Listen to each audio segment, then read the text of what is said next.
Welcome to the What Really Happened radio show. Putting America first, second, and third.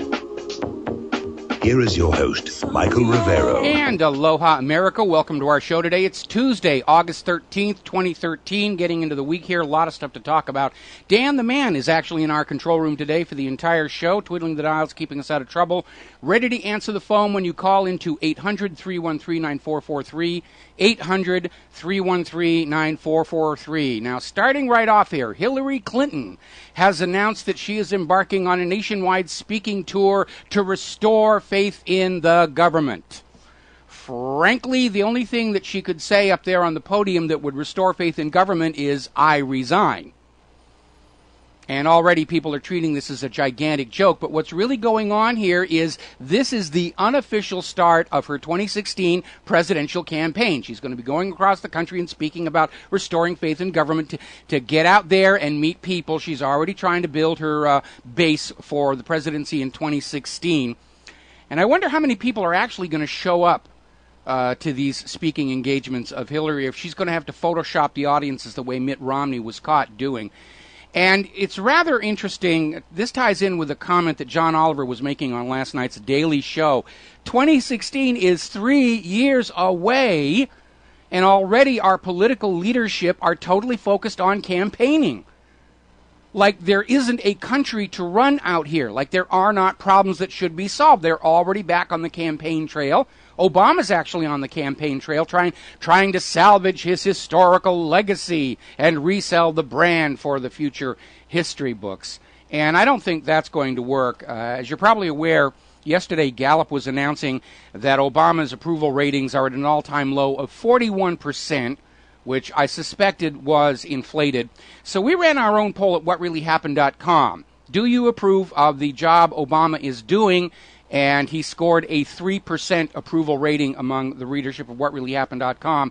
Just as kind of a check, a reality check, we just put up a poll here. Do you approve of the job Obama's dog, Bo, the first dog, is doing? And Bo is getting a 54% approval rating. That's even above the Gallup numbers for his owner. So Bo is doing very well, and I guess it's to be expected because he was able to get more air support from the White House than the people over in Benghazi were, with his little Osprey ride over to Martha's Vineyard here. Another poll that we put up here, this was a serious one suggested by a reader. If there were never another U.S. President, Congress, Democrat, or Republican Party, would you miss it? As of my last check, 100% said no, we would not miss it. We would do better on our own. So I think that's a very telling situation of the reality that the federal government has really lost the trust of the American people, that the federal government is not seen as a positive influence on the state of the nation, but in fact is probably the biggest single concentration of curse on all of our lives. And as usual, our politicians are completely avoiding the real problems out there, like the economy, loss of manufacturing, radiation from Fukushima, Corexit in oil from the Gulf oil disasters, sinkholes, all that stuff they can't really do anything about. And they're trying to basically fan up these side issues that they can turn into publicity campaigns. So we have Senator Chuck Schumer is out there screaming about Russia's gay bashing. This is actually Russia bashing, and he's now basically suggesting that athletes marching in the opening ceremonies of the upcoming Winter Olympics wave the rainbow flag to show support for gay rights and embarrass the Russian leader. Now, this little piece of gratuitous Russia bashing is based on an overreaction to a law in Russia that says homosexuality should not be taught in grade schools, which is a very common law around the globe. But they're trying to seize on this to bash Russia. Oh, Russia's evil. Russia hates the gays, because trying to turn Pussy Riot into an international scandal to destabilize Russia apparently didn't really work. And setting aside the Olympian tradition of not allowing politics to intrude on these games, what Mr. Schumer should be asking himself is how members of these various Olympic teams who are not gay themselves are going to feel about being forced to carry that flag.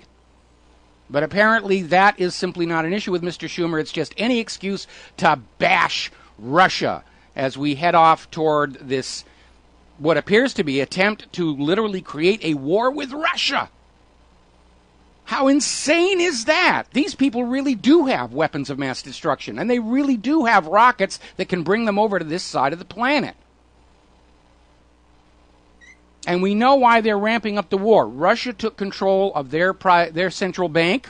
That made them an enemy of the Federal Reserve and all the other nations still enslaved to private central banks. And this is insane, to risk incinerating the planet Earth over a banking system, which is really what this is all about. Of course, Israel would love it if the United States and Russia got into a mutually destructive nuclear exchange. That would leave Israel and their nuclear arsenal pretty much able to call the shots over the Middle Eastern oil countries, and through that oil flow, pretty much control the rest of the world. They'd be happy as all get out if the U.S. and Russia were no longer world powers here. So we're seeing all these articles attempting to try and spin it that the souring of relations between the United States and Russia is all somehow Russia's fault. That it's all about Edward Snowden. Okay? And it isn't. That's just the cover story.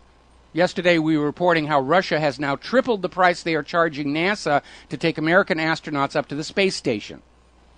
Kind of a little gotcha payback for Obama's tantrums. So the spin is out there that, Russia is being unreasonable about U.S. missile defenses, that it's all about Moscow's support of Bashar al-Assad in Syria. And what they're not telling you, of course, is Russia's taking control of their central bank to turn their public currency back to a public utility. And Russia's economy is doing great. Their balance of trade is almost the top in the entire world compared to the United States, which is almost at the bottom.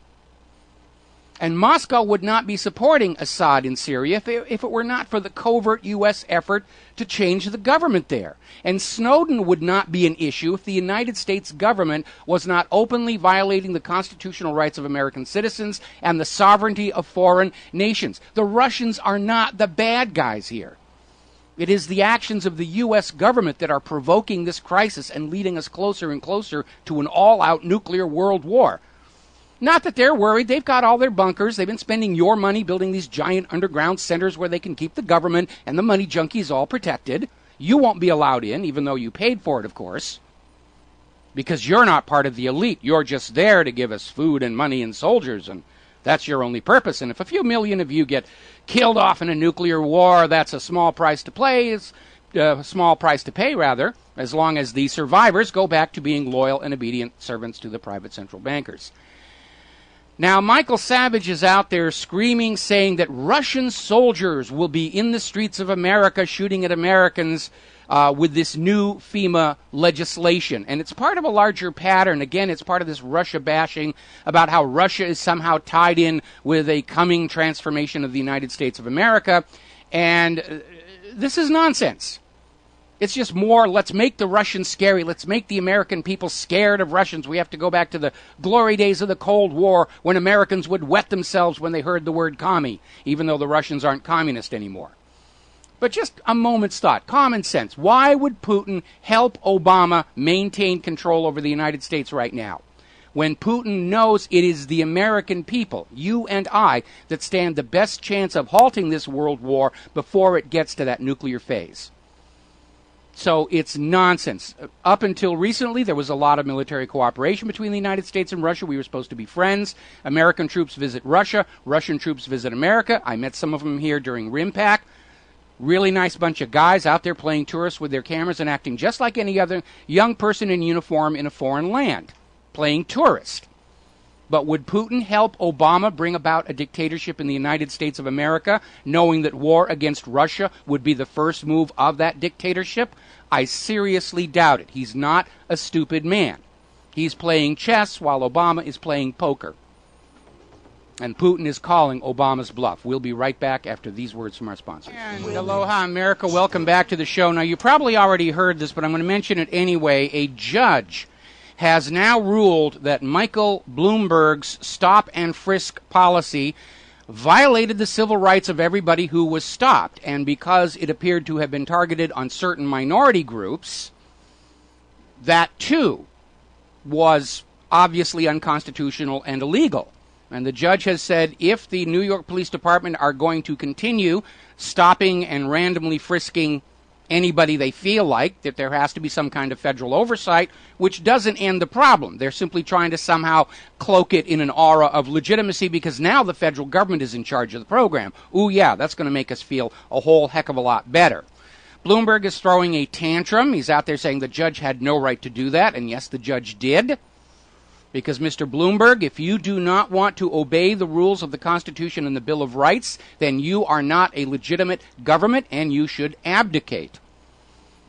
And perhaps in a rather pathetic attempt to distract from this judicial slapdown, Bloomberg is launching his next nanny campaign. He wants to go after those electronic cigarettes. Horror upon horror, you cannot have that. You can't have large soft drinks. You can't have supersized you can't do this, you can't do that in the city of New York. Sieg Heil, Sieg Heil, Sieg Heil. And he wants to go after the electronic cigarettes. Now, the electronic cigarettes are basically a nicotine delivery system that avoids many of the health pitfalls of smoking tobacco. And there are a lot of areas in this country where you can enjoy an electronic cigarette in areas that are where regular smoking tobacco is prohibited. And for a lot of people trying to get off tobacco, those electronic cigarettes are a good way to kind of crank on down. They're very, very popular. And yes, nicotine is addictive.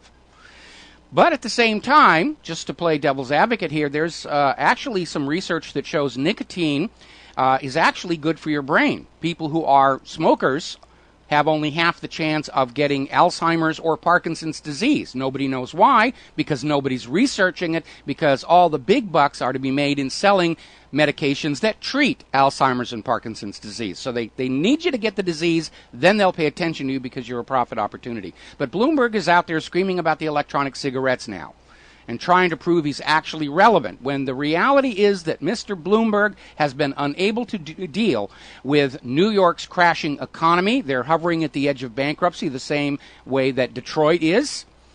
Massive unemployment, massive homelessness, massive decay of the infrastructure. He can't deal with any of those problems. So he's going to go off about soft drinks and electronic cigarettes and too large hamburgers or whatever else he's going on, trying to prove that he's actually relevant to the people of New York. Just amazing stuff out there. There is a new spin making the rounds regarding Benghazi. They're trying to take the public's focus off of what actually happened at that consulate. And all the questions rising out of that about how they managed to have a Predator drone overhead taking a look while the attack happened, the stand-down orders to the CIA and the SEALs, all of this other information that has come out, like how Obama was informed of the attack, then went away for a couple of hours, then came back and said, let's do something about it. And so they're putting out this story that what happened in Benghazi during this whole melee at the consulate is that 400 surface-to-air missiles were stolen.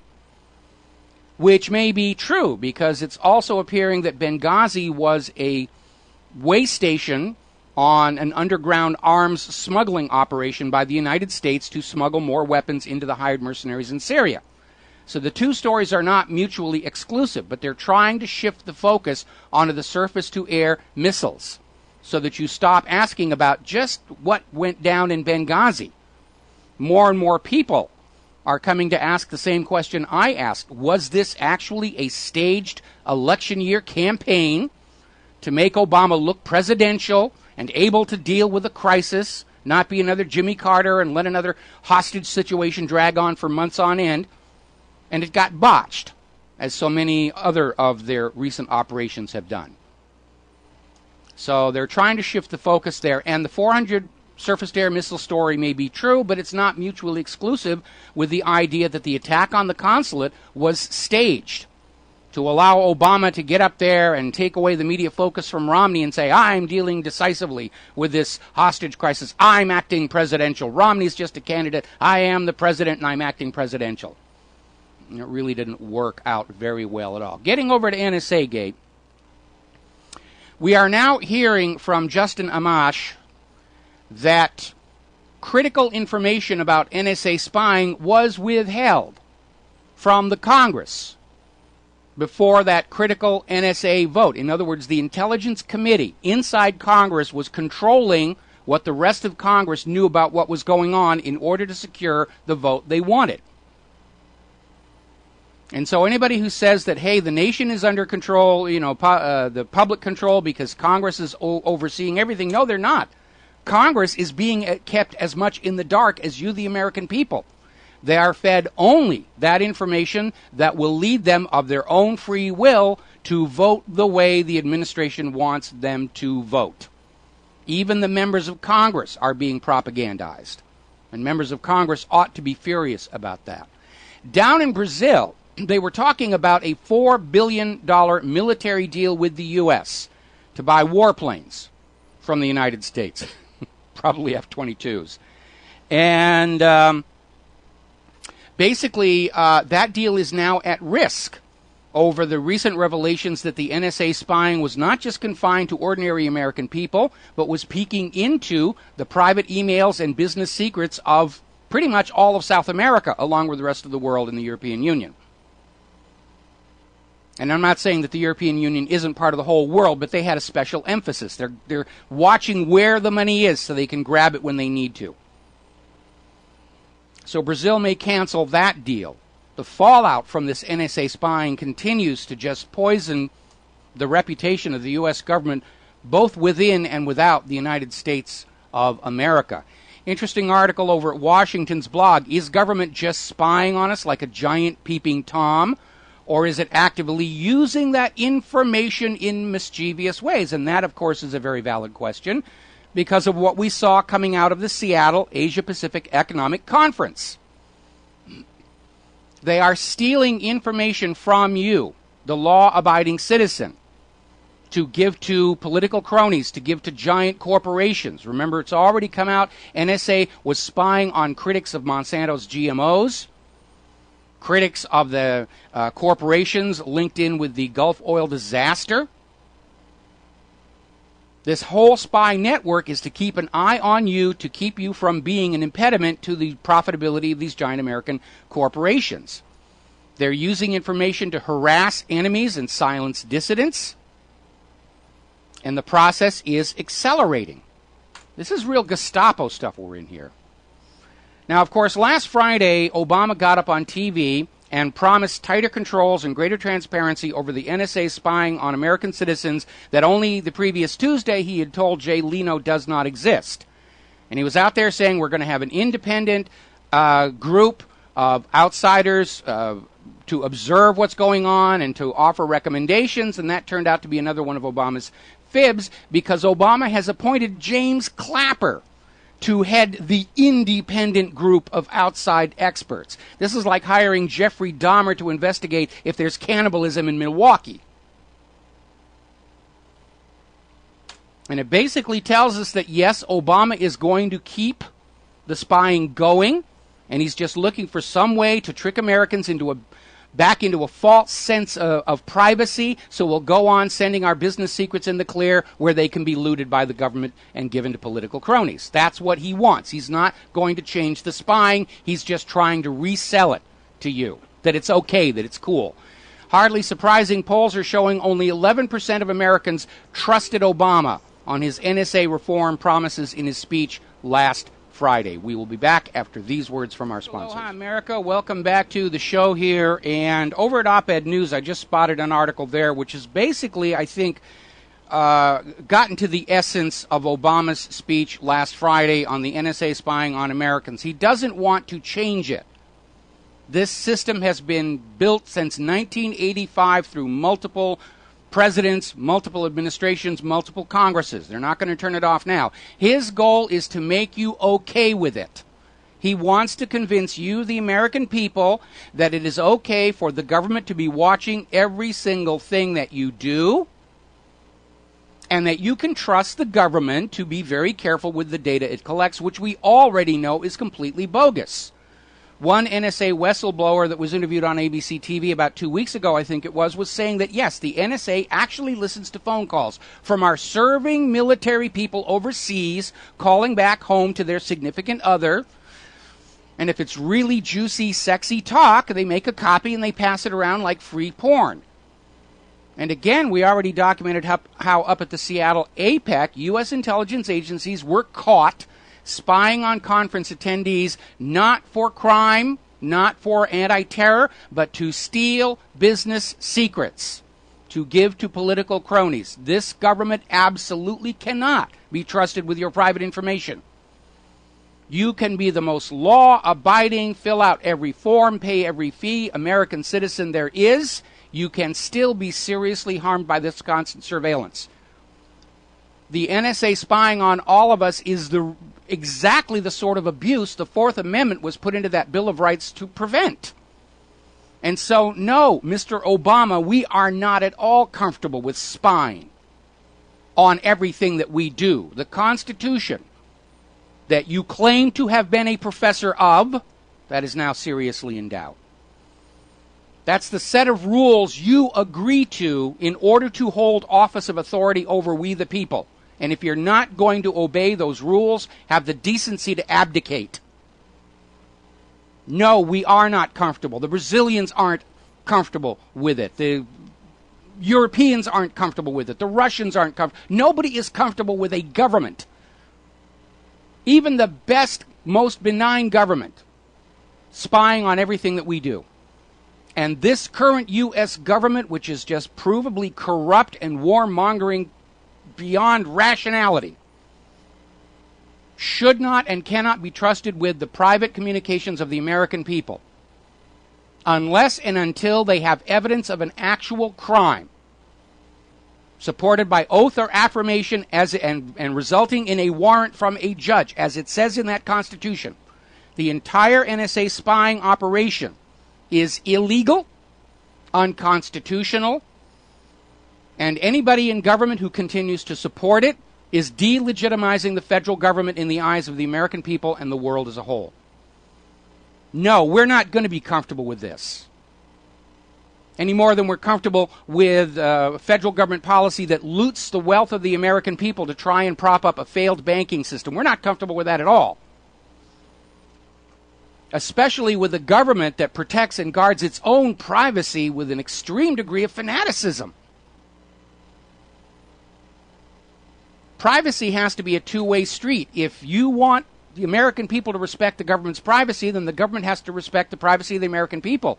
If you want open, complete transparency on everything Americans are doing, then government itself has to be open and transparent. This double standard of we have a right and a necessity to keep things hidden, but you don't, is an effrontery to human dignity. It is the hallmark of tyranny and dictatorship. And no, Mr. Obama, we are not going to be comfortable with it. I'm not comfortable with it. My wife is not comfortable. I haven't found anybody. Talking to people just around me here on the island of Oahu, I haven't found anybody who is comfortable with the idea that their bikini pictures they shot of their wife on their last vacation is now up on the NSA's server someplace. They're not comfortable with that at all.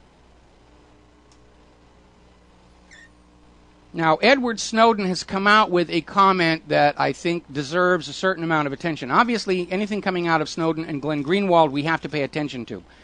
But he basically came out saying that the NSA story needs courage, that the major corporate media outlets have abandoned, and he's absolutely right. This was a non-story until we made it a scandal here in the independent media, which is now why the government's running around trying to say, oh, they're not real journalists, they're not getting a paycheck from a major media corporation. Don't pay attention to them. Pay attention to the people who get all the money and the gold things on the wall. And they're absolutely right. I wouldn't be doing this. I wouldn't have been running my website for close to 20 years now. I wouldn't have been doing all this radio since 2007 if the government had not made it necessary by their actions and the corporate media by their willful complicity in all these lies and deceptions. I would much rather be back working on movies and TV shows and having fun and not having to think about this stuff every day. But until we have a truthful government, and until we have a corporate media that actually does report the facts of government wrongdoing to the American people, which is their traditional role, the reason they were given the First Amendment right to freedom of expression, to report on government wrongdoing, until they're willing to do that, I and hundreds more just like me are going to continue to be here. to get the information to the American people they need to have in order to make good choices. And the time to start making those choices is at hand. We know this nation is in a serious, serious mess, and if you want things to change, you have to make it happen. There's no Lone Ranger out there coming to save you. There's no Batman. There's no Superman. There's no imaginary playmate in the sky that's going to all of a sudden make the world better in exchange for that loose change you throw into that collection plate. It's not going to happen. If you want a better world, you have to make it happen. If you want an end to government lies, you have to stand up and shout, "You are a liar," to everybody in government and media that spouts those lies. If you want your children to not be sent off to a foreign country to be killed, making the world safe for private central banking, you have to make that happen. It's up to you, because ultimately all of you collectively own this nation. Up at the top of that Constitution it says, "We the people." In order to form this more perfect union, we created this Constitution. That Constitution is the property of the American people.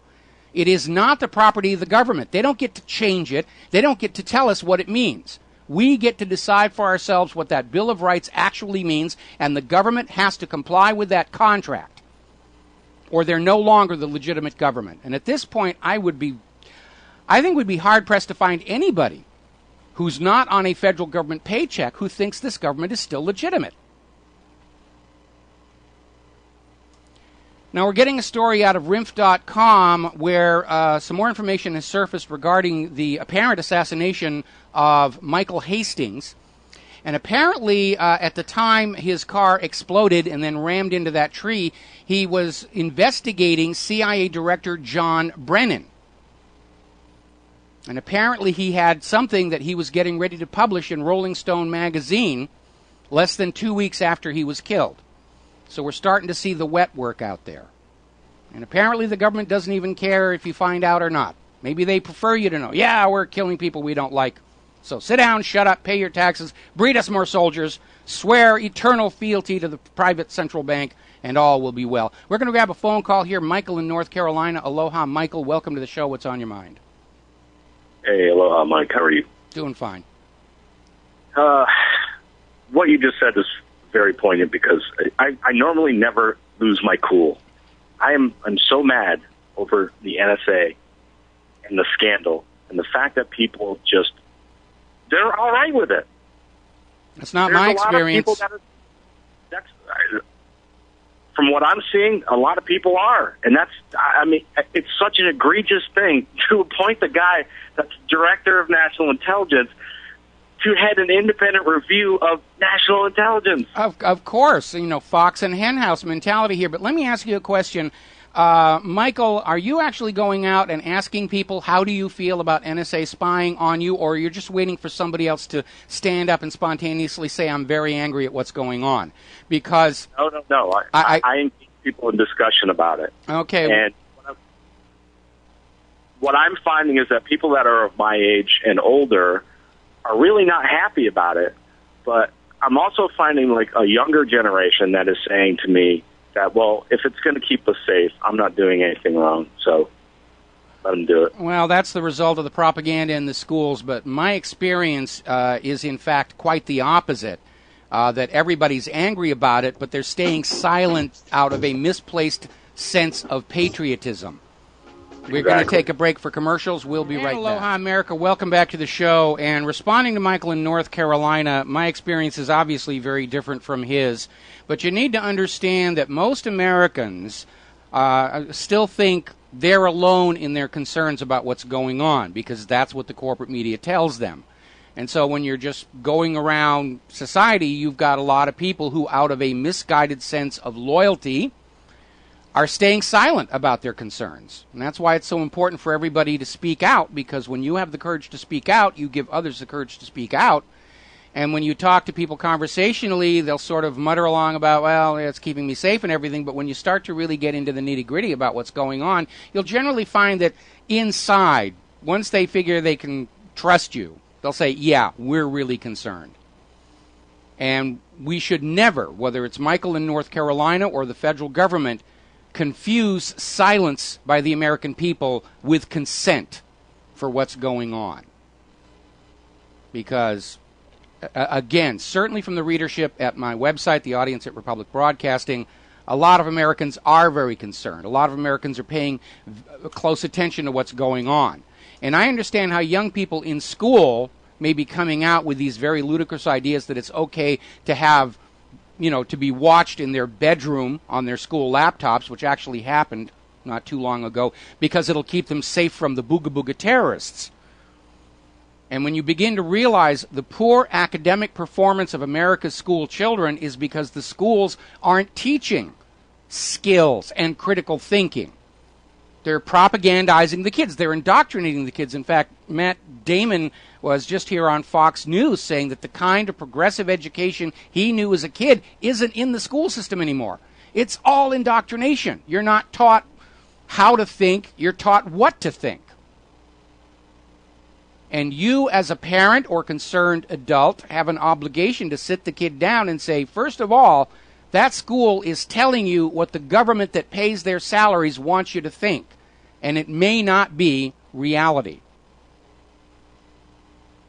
They're trying to basically, and Nazi Germany did exactly the same thing, used the school system to propagandize the children to the point where the children were acting as in-home snitches for the Nazis. And that's where we're headed now. We already have seen stories where school children are being told to report to the authorities if their parents have a gun or their parents are smoking marijuana. They're trying to turn our own kids into spies against us, and that is right out of the Nazi playbook. Do we really want this kind of a country? Do we want our children to live like that? And if the answer is no, you've got to start thinking about how you're going to change that. And engaging with the young people is a good way to do it. Now, I know that the young people are starting to be engaged because the median age of the readership at whatreallyhappened.com has been going down. For the first decade I had this thing up and running, our median age was basically my own age, late 40s, early 50s, getting into the 60s. But now the median age is dropping down into the 20s, which means the young people have finally woken up and they understand what's going on.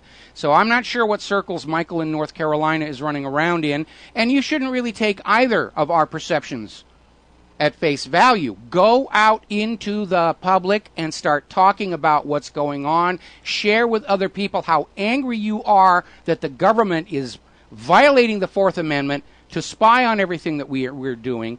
They're mishandling the information, whether it's business secrets from APEC or sexy phone calls from our serving soldiers, and ask if they're really okay with that. And if they say it's got to keep me safe, remind them that in the year 2012, according to the U.S. government, not one single American inside the United States of America died as the result of a terrorist attack. It just didn't happen. You are far more likely to be killed by accident by your local police department.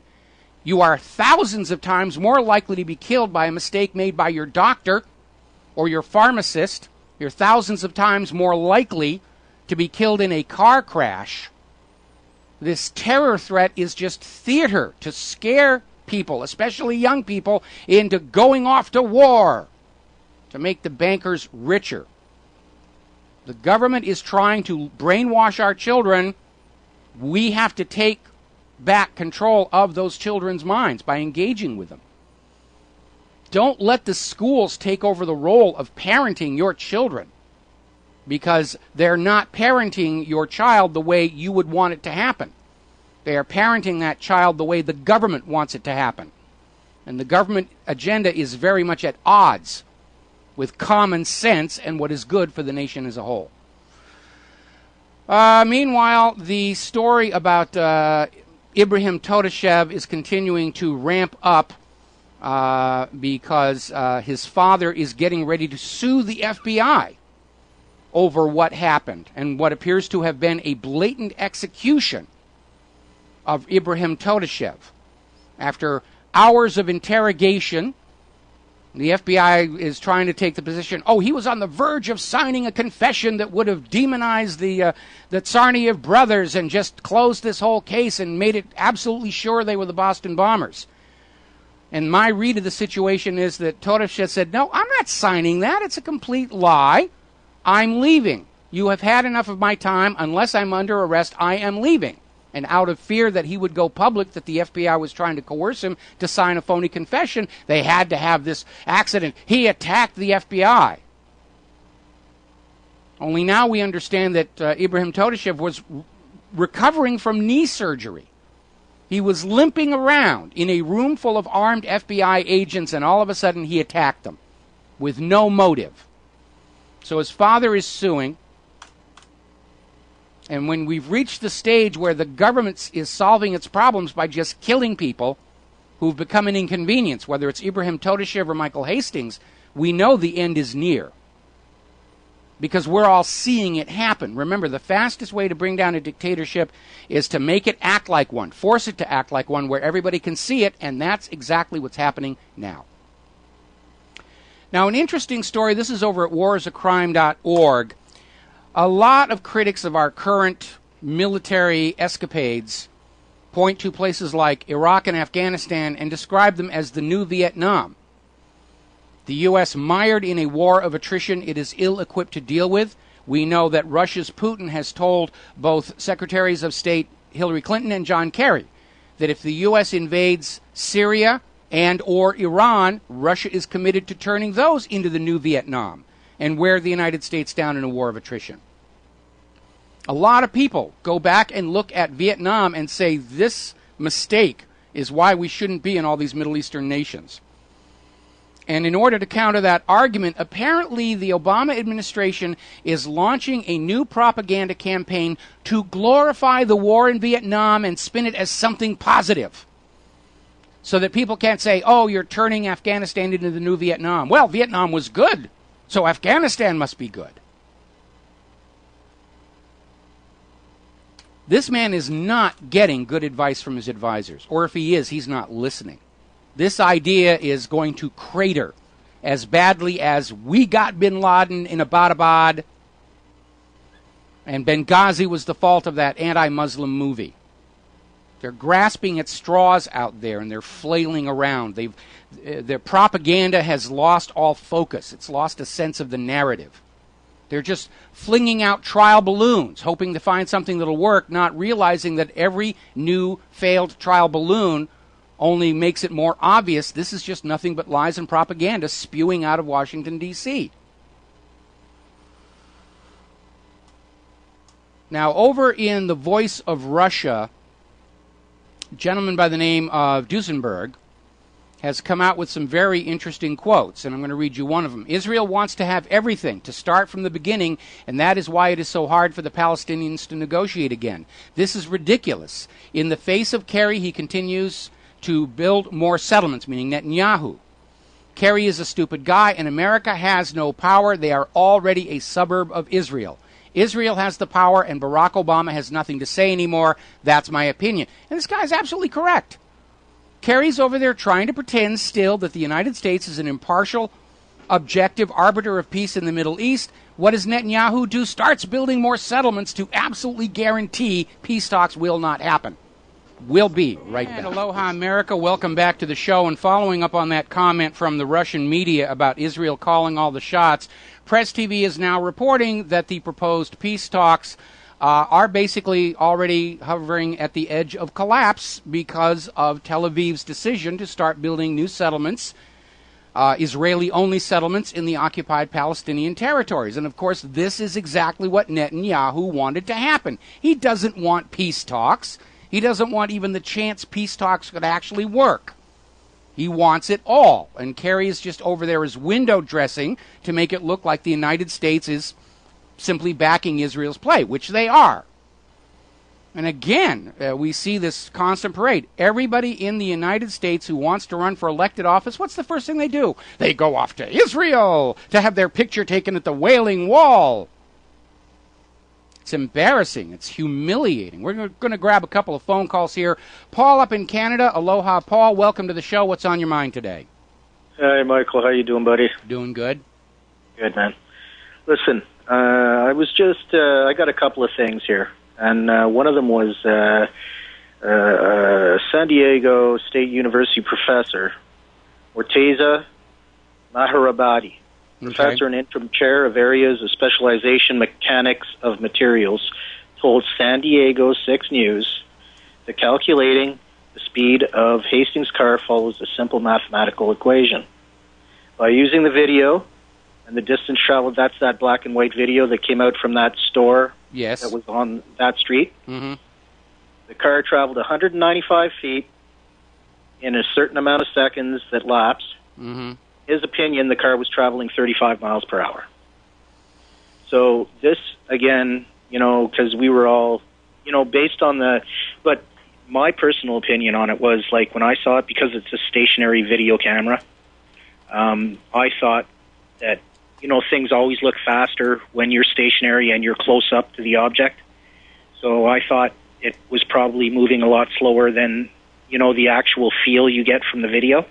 But this professor is actually confirming that, and I think that lends credence to the fact that, this car did not swerve off the road at 35 miles an hour without driver control, unless a 33-year-old man had a heart attack at the wheel. You know what I mean? Well, we also from that same video, and by the way, there are two versions of the video out there now, and one of them appears to have had frames dropped from it to make the car look like it's traveling faster.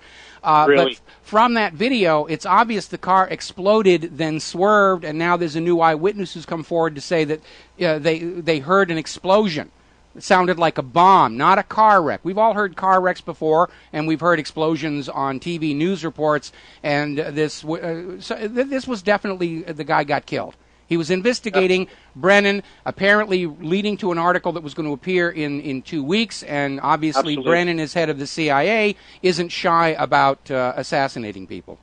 Absolutely. Now that leads to my next question. Yes. What do you think, and how much will the Rolling Stone be vetted by the CIA prior to releasing their article?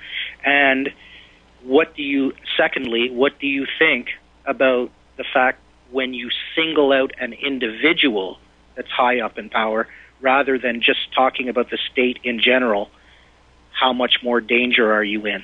Well, I think it's a reality that if you are talking about a single individual and you actually have evidence of criminal wrongdoing that could land them in jail, you're obviously going to be in a huge amount of danger. I mean, and it doesn't matter how high you yourself are. I mean, this goes all the way back to the murder of White House Deputy Counsel Vincent Foster, which was tangled up with the Clinton Presidential Blind Trust, which we know from the Whitewater investigation was in fact fraudulent. The Clintons did not have all their wealth in that blind trust.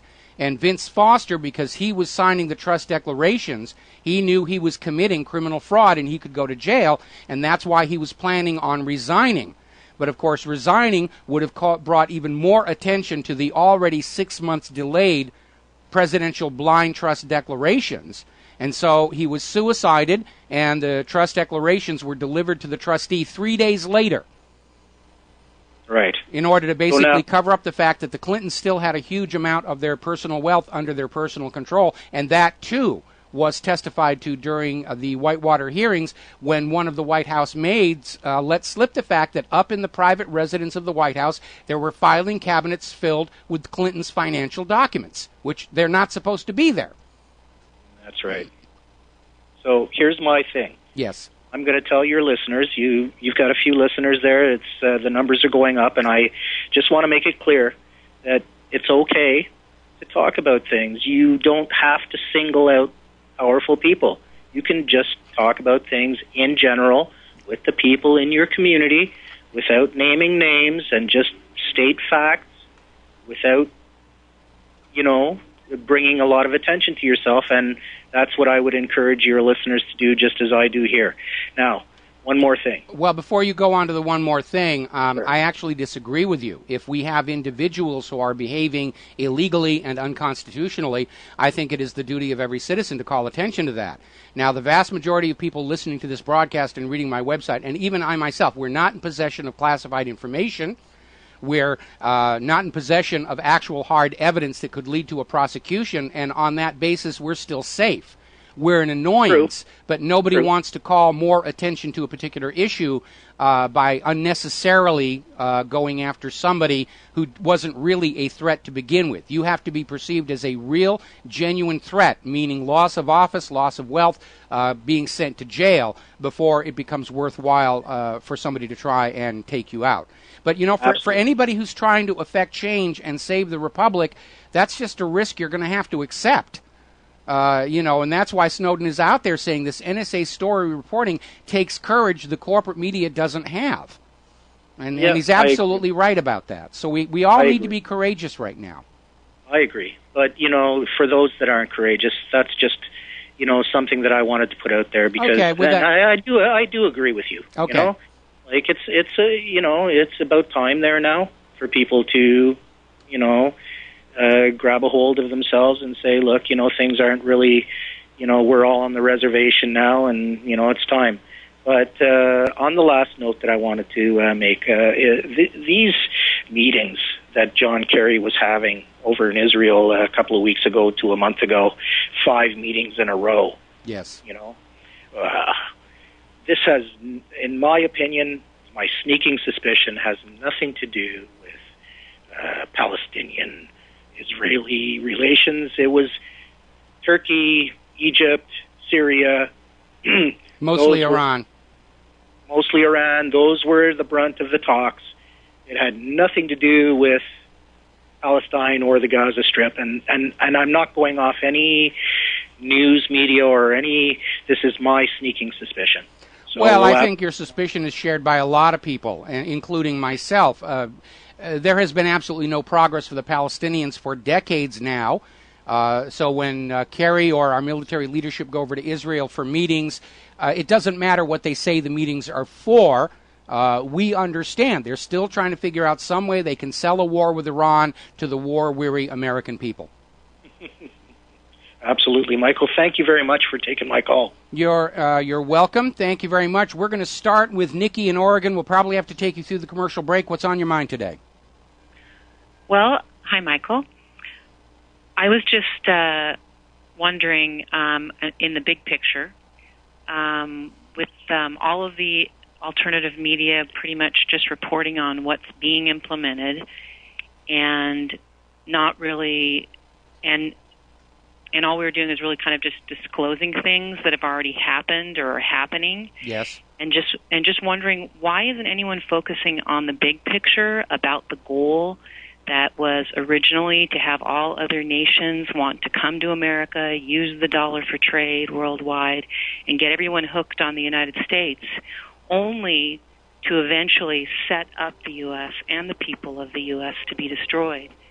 Okay, well, we got to take a break for commercials, Nikki, but stay on the line, and I'm going to respond to you when we come back. We'll be right back after these words. And aloha, America. We're talking with Nikki in Oregon. And, Nikki, there was a time when the United States of America was a very attractive place to live relative to the rest of the world because it was a brand-new country that was basically free of the controls of the nobility and bankers of Europe.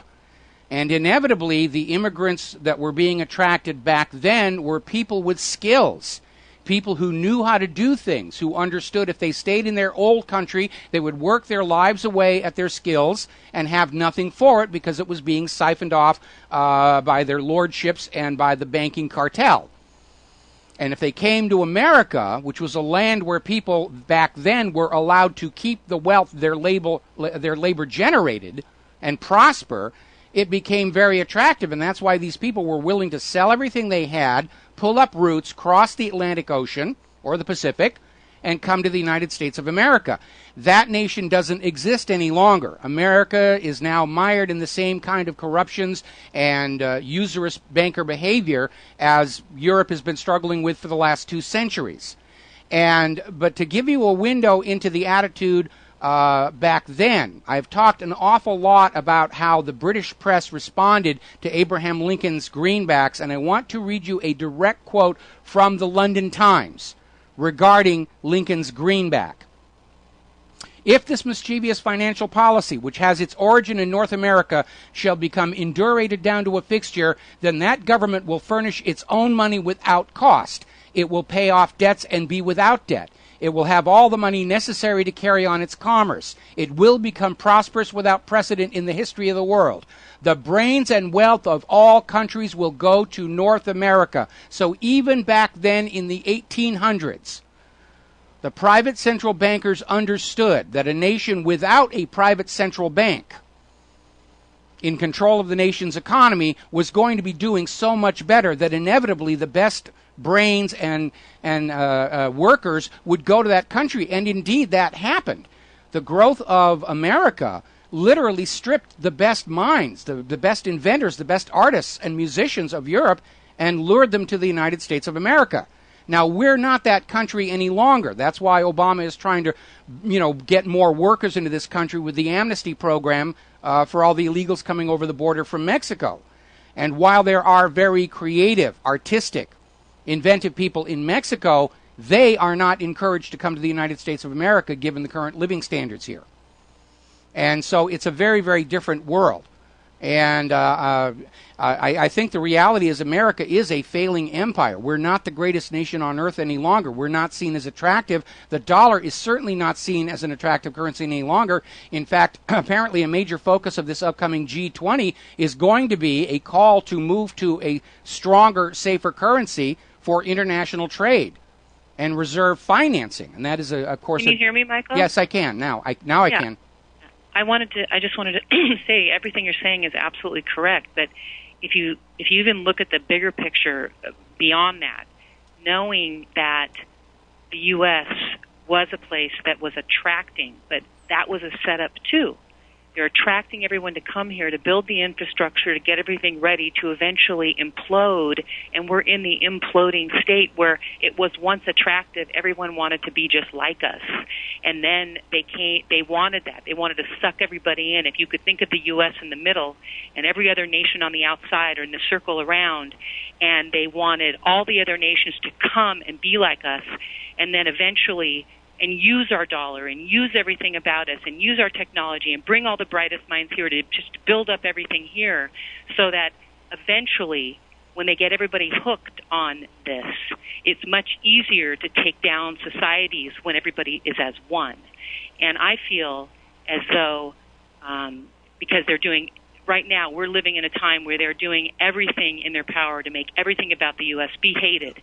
And when we talk about, the drone's this, the drone's that, at this point now, people are just closing their eyes, pushing a button. They don't care. They want everyone to hate us.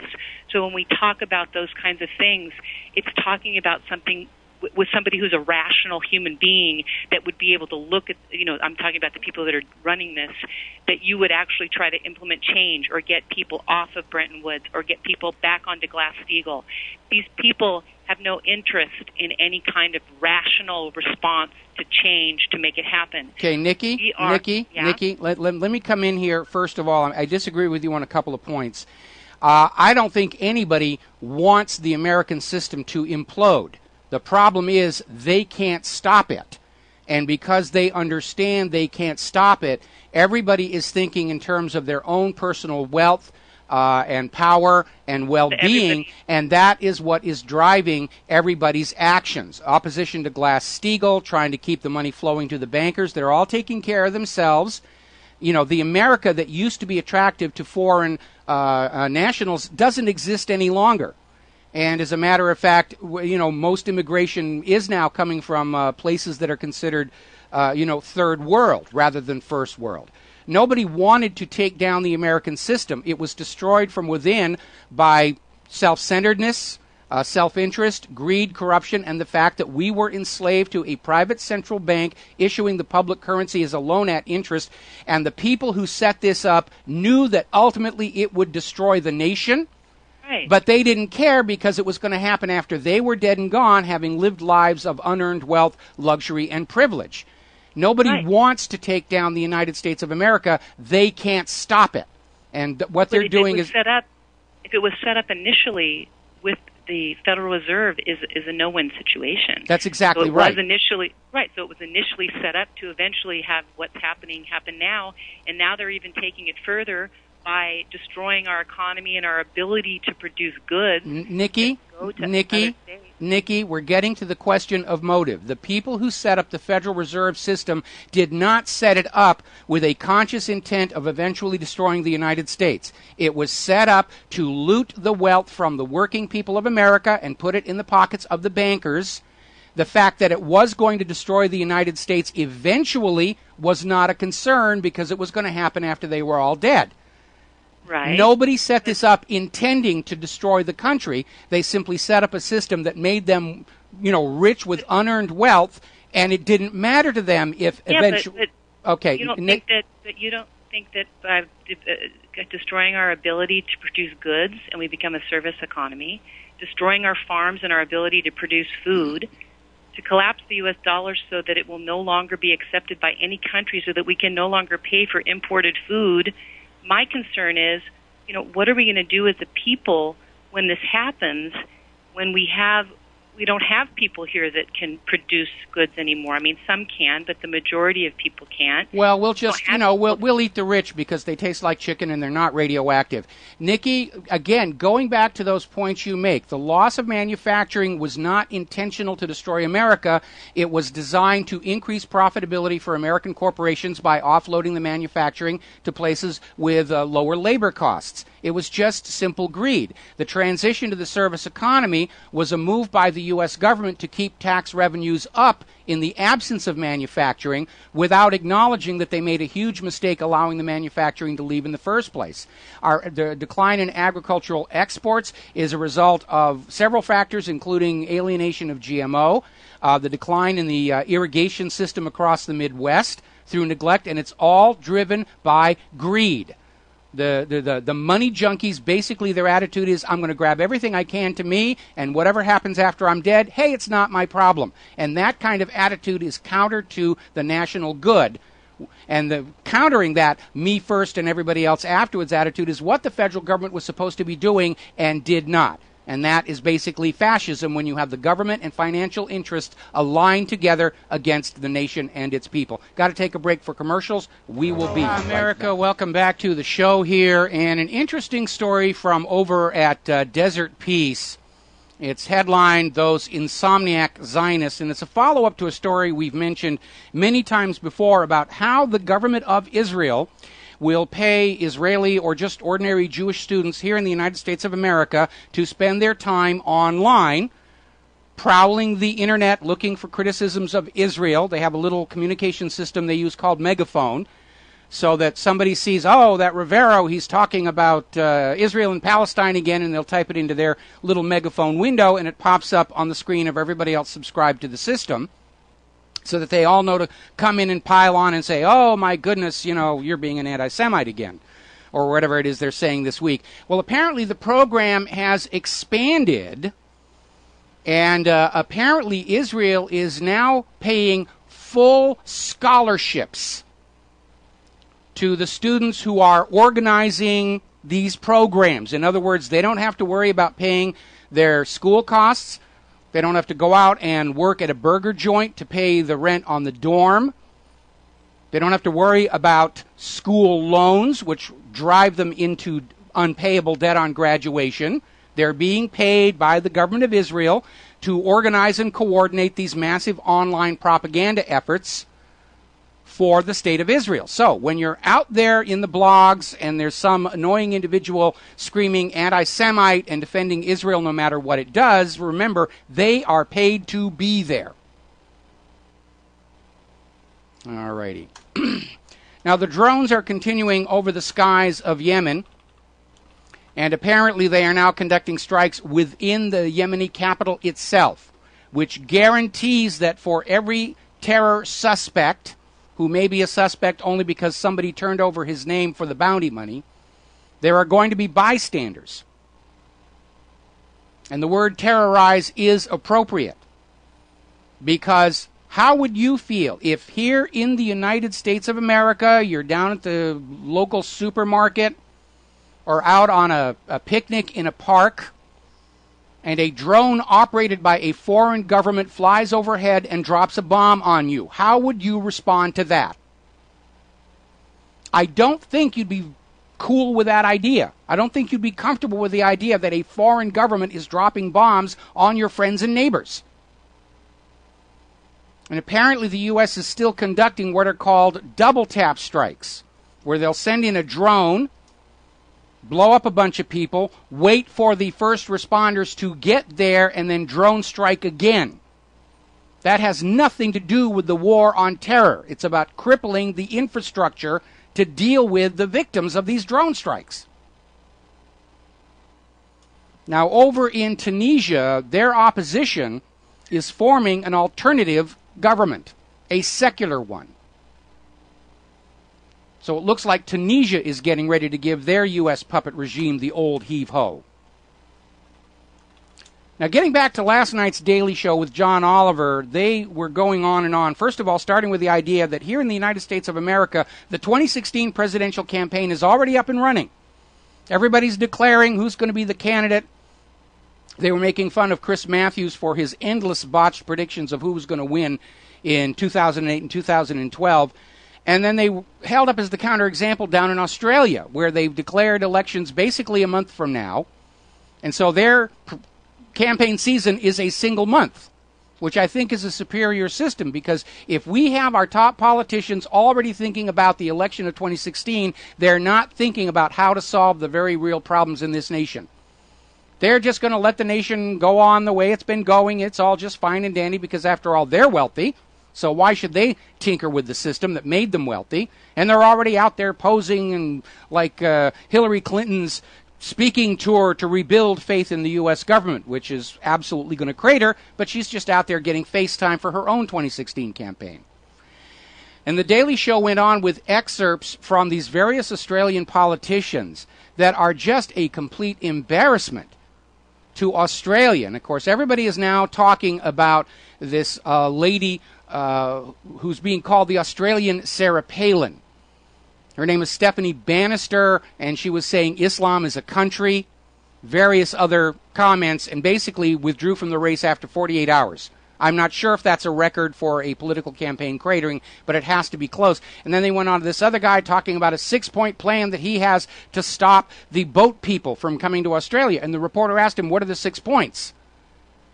And the candidate froze. He had a talking point. I've got a 6-point plan. He doesn't actually have a 6-point plan.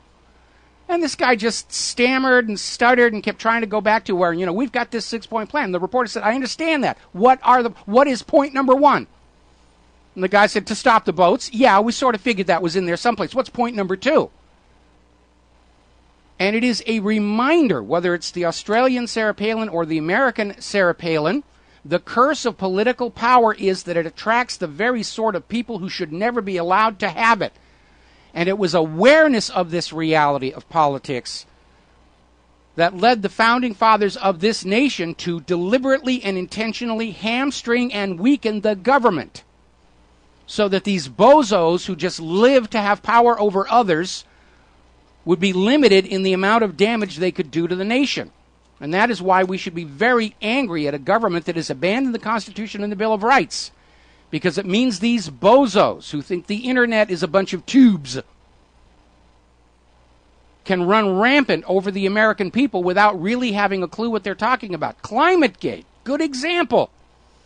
They're clueless about the science. Al Gore himself is on video saying the temperature of the Earth's core is millions of degrees. He's off by quite a few zeros, I might add. And these people who don't really understand the science behind these issues are out there just getting the FaceTime and saying, we got to do this and we got to do that. And they're all phonies and frauds. When this nation was started, the government was supposed to be made up of people who actually knew how to do things. John Hancock sold insurance. Franklin was an inventor and a publisher. Paul Revere was a silversmith. These were people who knew how to make things and make businesses run. And this nation was never supposed to have a permanent ruling class of professional charlatans, born to power and wealth, who are completely clueless about things like Fukushima radiation, crude oil and Corexit in the Gulf of Mexico, collapsing sinkholes, collapsing infrastructure. They have no idea what to do about it. And that's why they're waving around gay issues and race riots and all the rest of that stuff as a distraction to keep their tenuous cling to power going on. And I understand this is John Oliver's last week in the chair at The Daily Show, and Jon Stewart will be back. I hope they gave John Oliver this gig to groom him to be Stewart's eventual replacement. I do like Stewart, but it feels like he's getting ready to move on to bigger things, and I think John Oliver would be a really, really good person to take over the show when he's gone. Now, yesterday we were talking about the pod people and the plane that crashed into the Pentagon. And I put some of my commentary up on a Facebook post last night, and the no-planers just piled on. And it didn't matter that I was posting pictures of the wreckage of the plane inside the Pentagon. It didn't matter that it doesn't make logical sense that the government would even try a swap when they have to get rid of that 757 and the passengers anyway. Just the invective and insults and hate were pouring on. Oh, you're right about so many other things. How could you be so wrong about this? All these ad hominem attacks. And then the pod people who were piling on my Facebook post decided to quit and went out and launched a whole other flood of no-plane Facebook posts. These are clearly not people interested in facts. They're there to push the agenda. And the more they scream and cry and whine and send me emails saying, you're a loon, you're out of your mind, you have just got to go along with the no-plane nonsense. It's obvious what the agenda is. We're coming up on another anniversary of 9/11. And they're pushing this no-plane at the Pentagon hoax as hard as they can to maintain its usefulness as an easy lever for the corporate media to attack and discredit the 9/11 truth movement.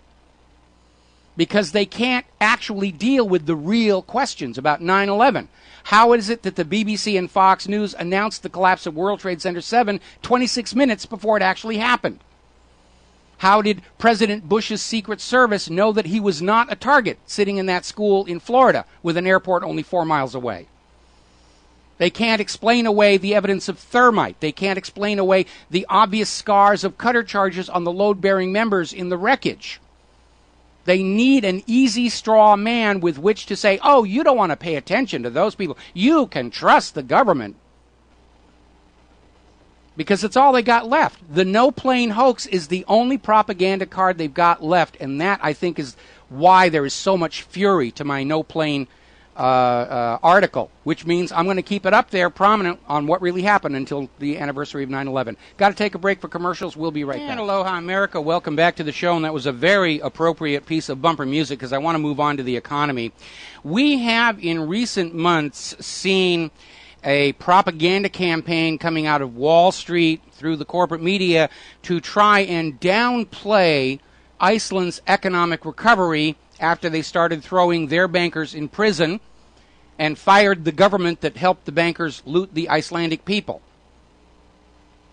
And the spin coming out of Wall Street is, things really, it's about the same in Iceland. It really didn't make a difference. There's no reason to start throwing bankers in prison or any of that other stuff, and so forth. And, of course, we can look around America at our massive unemployment. We understand the government is lying about the true scale of unemployment. Less than half of Americans have a full-time job. The actual jobless rate in this country is hovering somewhere around 42 to 43%. And the numbers are kept hidden by saying that people who've been out of work for so long that they no longer qualify for any benefits, they're moved to a different category. They're fudging the books, just like they rigged LIBOR and the gold prices and everything. The reality on the ground in Iceland, and this is according to a Gallup poll, Iceland has the world's lowest rate of unemployment. And so we're getting this spin from the corporate media that really things didn't get better in Iceland when they held their bankers to account. Yes, they did. Yes, they did. They're a lot better in Iceland. We need to do what Iceland did. But obviously the bankers in the United States who were behind all this massive fraud that wrecked the place, they don't want to go to jail. So they just go over to these corporate media outlets that they own large blocks of stock in and say, you will tell the sheep this. That really life can't get, life is tough, but it's not going to get any better by bringing down the money junkies. The money junkies are sacrosanct. You can't prosecute the money junkies. And then as a postscript to that, over at the Wall Street Journal, the U.S. government has agreed not to prosecute that J.P. Morgan trader, the London whale, who lost $6 billion, getting off scot-free. They're not going to prosecute him. Why? He's a banker. You can't arrest and prosecute bankers. Not one of the masterminds behind the 2008 mortgage-backed security fraud have been arrested or investigated. Nobody behind the massive foreclosure fraud has been arrested or prosecuted. Remember, they just admitted only the other day that claims of prosecution and investigation were inflated by the Department of Justice. Wasn't real. They're trying to reassure you they're punishing the bad guys, and they're not. What they are going after, of course, are those upstarts who want a different economy than the Federal Reserve. And over at One News Junkie Blogspot, apparently every important person connected to the Bitcoin virtual currency just got subpoenaed by New York's financial regulator. Last week there was a court decision that said Bitcoin is a currency that has to be regulated like gold or the U.S. dollars, meaning allowed to be rigged by Wall Street.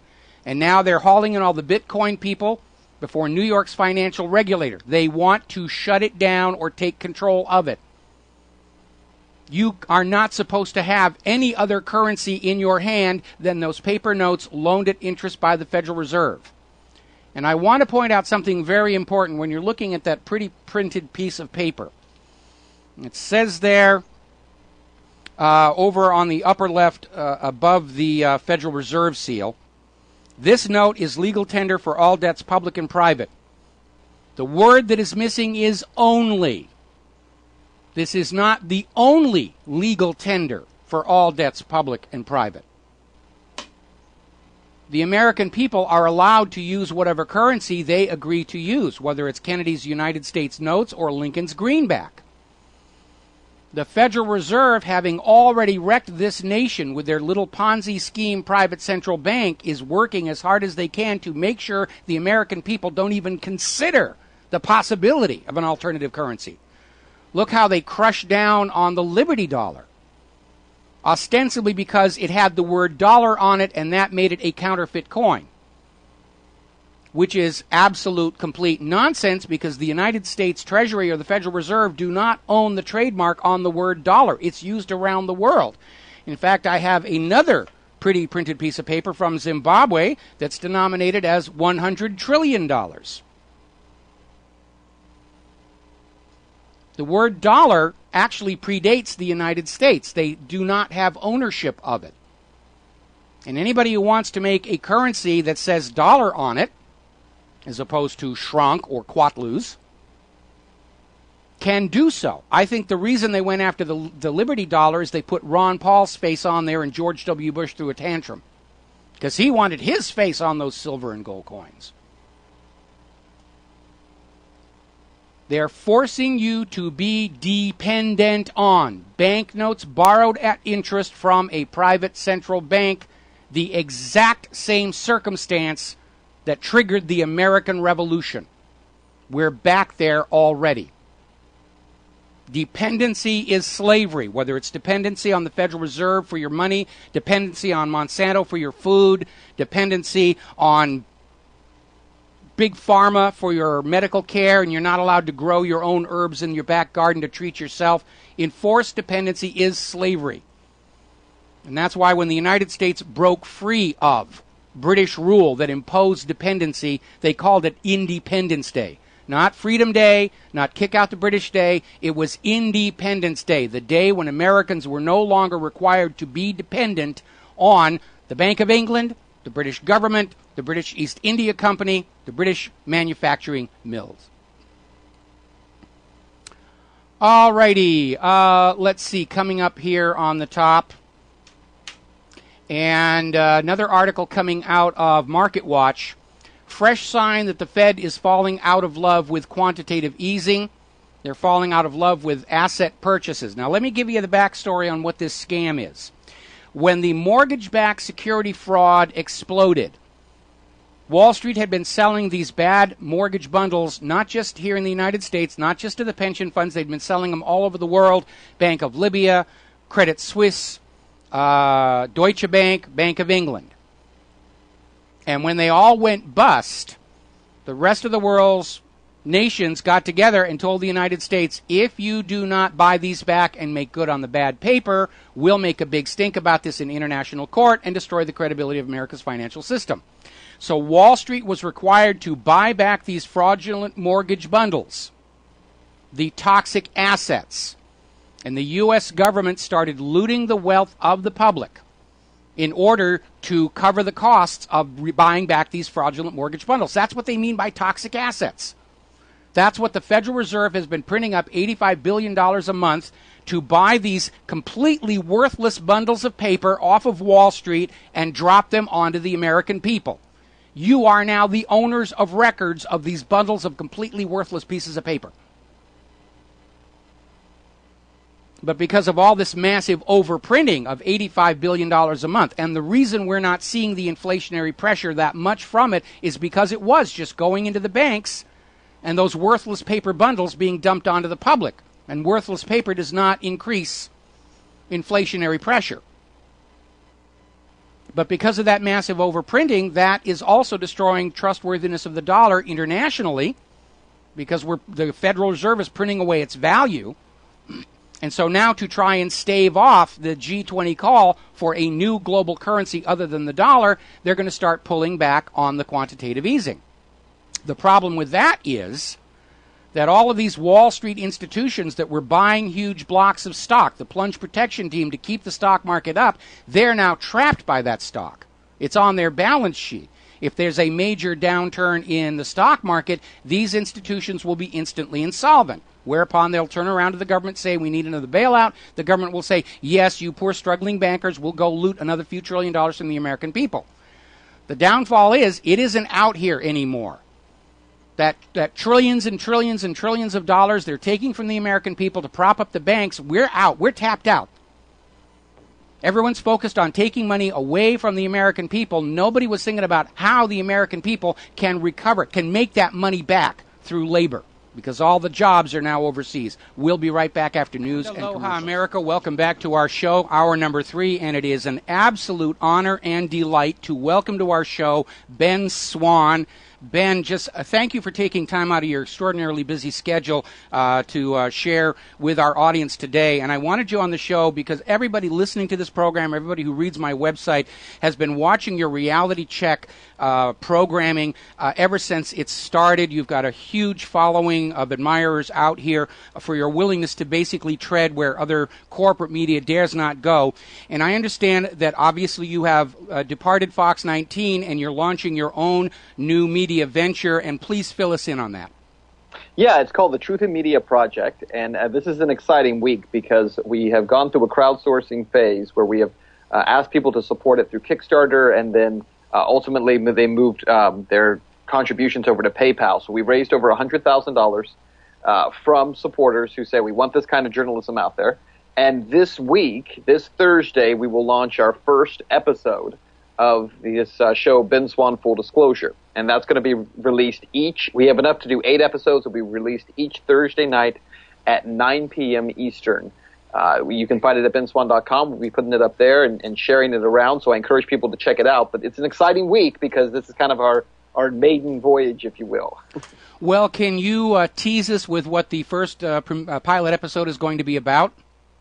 Well, actually, what we're talking about this week is going to be the NSA shutting down a T-shirt maker simply because they say that he has infringed on their intellectual property rights. And so we're going to explain to you the situation, how they went about doing that,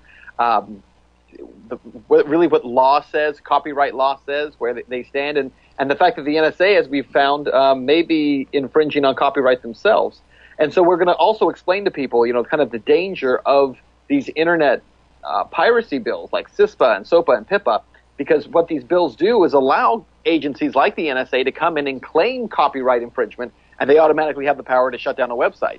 And so this is a great kind of example of how that happens. So it's a very interesting story. It's an exclusive story. Nobody else has done anything on this, and so we're going to be the first ones to do it, and we're excited about kind of sharing this with the American public. Well, we understand that the holders of copyrights are basically trying to massage the law to favor their business interests. We understand that there is a fair use provision under copyright which allows for excerpting copyrighted material for educational purposes, for commentary purposes, which is what we do at whatreallyhappened.com. Is the T-shirt in question, is that using the NSA logo, or did somebody revive it? It is. Okay. It is using the NSA logo, but as we'll explain in the piece, it's clear that the logo was used as part of a parody. And the U.S. Supreme Court has already ruled on this. It's a very clear-cut case of a parody. And parody is permitted under fair use. So the NSA really has no legal grounds to stand on. But bear in mind, the NSA is not suing this T-shirt maker. They merely contacted the sites where he had his shirt up and said, take it down, it's copyright infringement, and the shirts were taken down. And that's the problem you get when you have government agencies that enforce laws but don't follow them. Well, that seems to be the curse of the American culture throughout this entire day and age. Parody is a legitimate form of using other material. I think the NSA's actions are more dealing with the reality that their own public image has been absolutely trashed by the Edward Snowden revelations. It's the ripple effects across the globe are continuing to be felt. Brazil is getting ready to cancel a $4 billion military deal with the U.S. over the revelations of NSA spying. I think pretty much every American understands this was an egregious violation of our Fourth Amendment rights under the Bill of Rights, and not only is the NSA not at all contrite about what they've been doing, again, going from Obama's speech last Friday, the attitude seems to be this constant surveillance is there and you might as well get comfortable with it. And I think most Americans are very much not comfortable with it. No, I agree with you. And the thought, I think, more than anything else is we don't really care if you like it or not. What we want is for everyone to stop talking about it. And so what they need is for everyone to cease the conversation. And so this is part of what is happening with this guy's T-shirt. Listen, he's not a big dog. He's not a guy making a ton of money doing this. It's a very small company, and he's just, he does a number of different shirts. But for the NSA to be able to come in and say, well, we don't like what you're saying about us. Forget your free speech rights. We're going to find any excuse, in this case copyright, and doesn't even have the willingness to look at copyright law and say, well, clearly this guy is protected. They don't care about his freedom. They don't care about his constitutional right to speech. They want to be able to say, we don't like what you are saying about us, so stop saying it. And that's what this issue is really about. And it's not a small issue. It's a very important one. Because, again, what folks have to realize is that when we talk about this intellectual property debate and all these bills that are showing up, what you just said a few minutes ago is absolutely true, that there is fair use even in taking excerpts from other people's work. Certainly as media, you're able to do that. That day is about to disappear. The goal of these bills is for the large corporations to be able to say anything you use that belongs to me cannot be used. And therefore using federal law enforcement, if you will, DHS or NSA, whoever it might be, to go after anyone they see as encroaching on their business territory. And essentially saying, we're going to shut down your websites. There's already a protocol in the justice system for lawsuits and for enforcing copyright law, which already exists. And that's not what these bills are about. These bills are about going around the judicial system and going around the legal system and instead having federal law enforcement act as an enforcement arm for private corporations. That's essentially what CISPA and SOPA and PIPA are really about. It's all about censorship here. I remember, I think it was about 2 months ago, we saw these very alarming editorials surface at the New York Times and over at MSNBC about how it's time to get rid of the Constitution. It's 200 years old, and the federal government would really be much more efficient if we didn't have to always worry about that pesky Bill of Rights. It was a trial balloon, and it came and went because obviously it provoked a huge amount of outrage among the American people, who are, I think, of the opinion that the federal government is a legitimate legal government only when it complies with those rules and regulations in that Constitution, the original contract with America. And to continue to see this very blatant disregard for the Constitution at virtually all levels of government, I think is really waking a lot of people up. And but what the NSA is doing with regard to this T-shirt, they're not attempting to deal with the problems. It's all image control. It's all perception management, and that doesn't really solve the problems, and it doesn't make people stop thinking about the NSA. They're just trying to make themselves feel better because they don't want to have to walk down the street and see these T-shirts, making fun of the NSA. Yeah, that's exactly right. I mean, the idea of free speech, the idea of due process, the idea of any of those things, which are so fundamental to this country, so fundamental to the system of laws that we have in this country, to think that today, in 2013, we have come so far that most Americans don't even recognize that they have those rights or protections anymore. And in many cases, we don't, because we've allowed them to be encroached upon and we've allowed them to be taken away. And so now we don't really have those, and we see, just as you're saying, we see government continuing to abuse this. And so if we don't stand up for the guy who makes a T-shirt with a pithy comment on it, and actually it's a pretty clever T-shirt, so you have to check out the story and look at the shirt. It's actually a pretty funny one. But to not stand up for his free speech right, we sacrifice our own.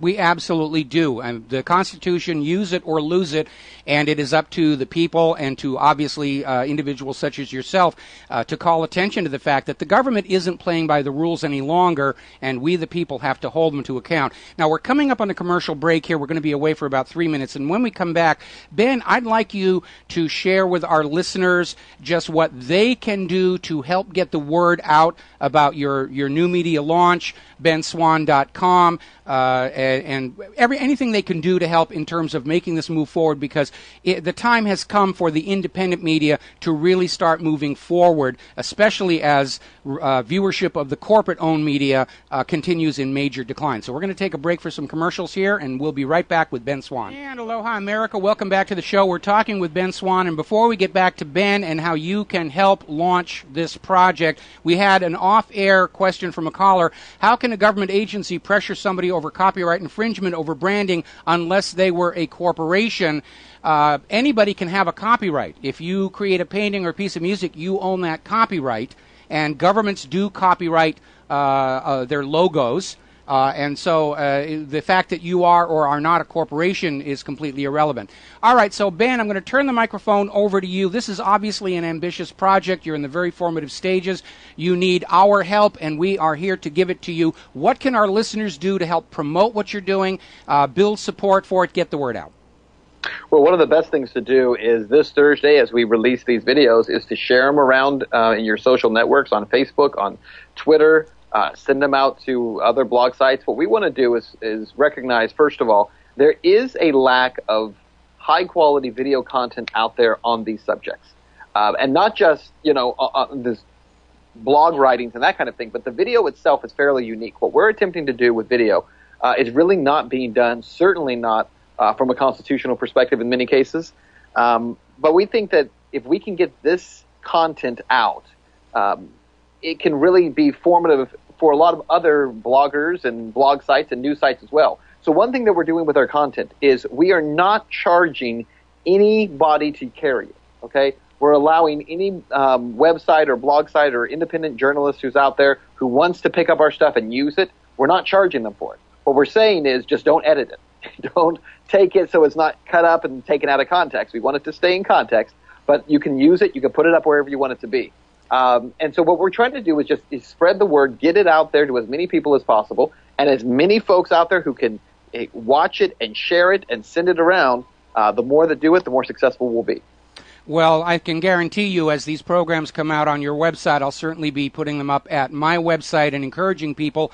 Again, this is being provided free of charge to the independent media community, so you can take it, put it on your own website, don't edit it. Please obviously include attributions to Ben Swan and a link back to his website in order to build that traffic. And this is a chance to use that social media for the good of the people, as opposed to the NSA, which sees the social media as just another leash on the American public. Ben, is there anything else you want to add to this before we let you go? No, just to say thank you for what you're doing. You know, it's a very important time in our nation's history right now, and I think that the internet is the next big battleground, and for good reason. I think those who are in power see it as a real threat to their power. You know, Dianne Feinstein was talking, I believe, last week in a Senate hearing, this discussion over whether or not to include independent journalists and bloggers under shield laws, to protect them with shield laws when they have sources who come forward to release information. And she's making the claim that no, they shouldn't be covered, that only journalists who work for corporations, essentially professional journalists who work for the New York Times or ABC News, should be covered under shield laws, which is nonsense. The idea that an independent journalist cannot be protected by rule of law is insane. So we've got to stay sharp on this, and we have to fight, and we have to make sure that we are ever vigilant about standing up against government that would attempt to take away this freedom of speech and the ability for Americans to communicate with each other and share information like we're able to do right now. Well, you're absolutely correct. The power structure does see a free and independent media as a direct threat to their power and authority. And it strikes me that we are going through the same kind of social upheaval with the Internet that we saw back when Gutenberg rediscovered movable type printing. And all of a sudden, books were affordable to ordinary people and literacy was spreading. And we saw panicked reactions among the ruling structures then. We're seeing the same sort of panic situation now. Yeah, absolutely. That's exactly right. And what we're seeing right now is the ability for people to communicate and to learn and to be informed on what is really happening in their country like never before. I mean, it is stunning to watch it happen. And so you better believe there will be a very powerful push to end that kind of information and to make sure that it comes to an end.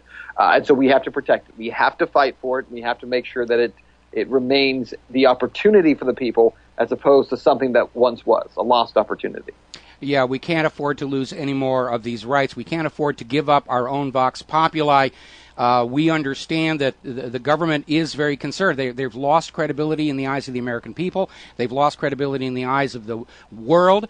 The lifespan of a government deception these days can be clocked with an egg timer, and they are very much aware of it. We've seen all these half-hearted attempts to stir up trouble, to stir up controversy, to use false flags, and they're all falling by the wayside. And, the independent media, we're under attack. Our servers are constantly being attacked. All kinds of propaganda operations mounted against us. We've talked about that before. And, again, going back to your former career at Fox 19 in Cincinnati, and I'm kind of sorry, I was actually in Cincinnati for the World Choir Games, and I should have made a point of coming by and banging on your studio door, and I'm sorry that I didn't.